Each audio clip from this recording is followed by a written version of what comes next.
राज्यातील जवळपास सर्व जिल्ह्यांना पावसाचा अलर्ट जारी करण्यात आला आहे। राज्याच्या कोणत्या भागात हवामान कसे असेल ते जाणून घेऊयात। हवामान विभागाने जारी केलेल्या अनेक जिल्ह्यांमध्ये मुसळधार ते अतिमुसळधार पावसाची शक्यता वर्तवण्यात आली आहे। आज कोकणासह मध्य महाराष्ट्र, विदर्भ, मराठवाडा, उत्तर महाराष्ट्रात मुसळधार पावसाची शक्यता आहे। या काळात राज्याच्या काही भागात वादळा वारेसह पाऊस होण्याची शक्यता आहे। या वाऱ्यांचा वेग तासी 50 ते 60 किमी पर्यंत राहण्याची शक्यता आहे। त्यामुळे योग्य ती काळजी घेण्याचे आवाहन प्रशासनाकडून करण्यात आले आहे। आज राज्यातील सर्वच जिल्ह्यांमध्ये मुसळधार पावसाची शक्यता आहे। त्यामुळे सर्वच जिल्ह्यांना येलो अलर्ट जारी करण्यात आला आहे। रायगड, रत्नागिरी आणि पुण्याच्या काही भागांमध्ये आज अतिमुसळधार पावसाचा इशारा देण्यात आला आहे।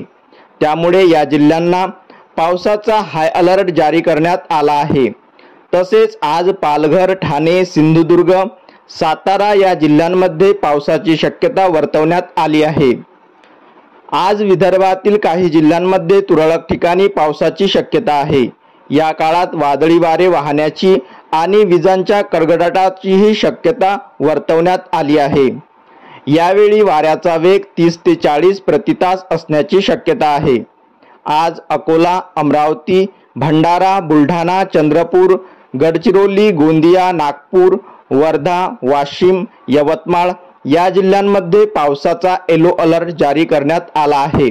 त्यामुळे कामाशिवाय घराबाहेर पडू नका असं आवाहन प्रशासनाकडून करण्यात आलं आहे। गेल्या 3 दिवसापासून राजधानी मुंबईत पाऊस पडत आहे। आज शहरात हलका ते मध्यम पावसाचा अंदाज वर्तवण्यात आला आहे। सतत सुरू असलेल्या पावसामुळे शहराच्या तापमानातही घट झाली आहे। आज शहरातील कमाल तापमान 28.87 अंश सेल्सिअस असल्याची शक्यता आहे। पुण्यातही आज मुसळधार पावसाची शक्यता असून घराबाहेर पडण्यापूर्वी योग्य ती खबरदारी घ्यावी अशी आवश्यकता आहे असं हवामान विभागाकडून कळवण्यात येत आहे। अशाच नवनवीन माहितीसाठी आपल्या चॅनलला नक्की सबस्क्राइब करा, बेल आयकॉन क्लिक करा। धन्यवाद।